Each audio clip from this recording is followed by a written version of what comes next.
Evet, bugün Alanya'da muz kesmeye geldik.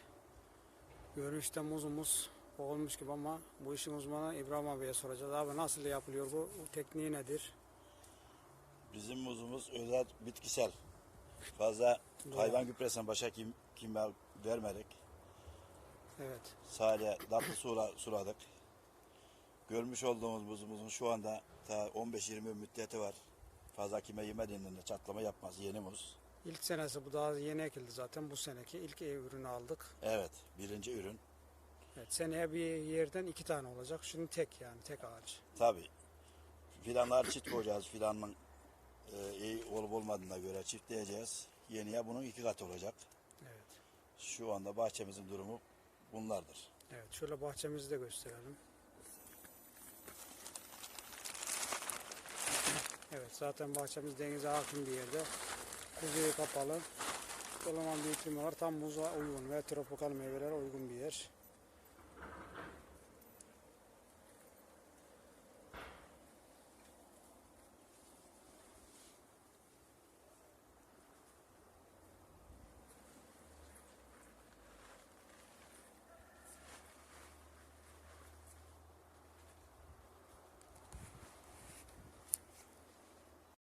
Bu muzun kesilmesi gerekiyor.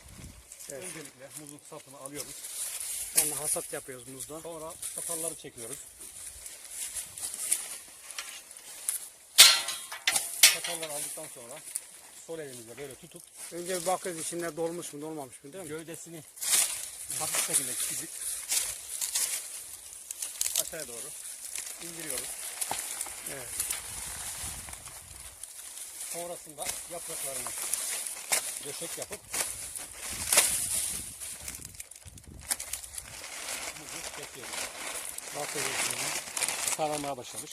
Evet. Kesim dönemine gelmiş. Sonra da gövdeyi tamamen pişiriyoruz. Bu kadar. Teşekkür ederiz. Elinize sağlık. Çok güzel oldu. Bereketli olsun, hayırlı olsun.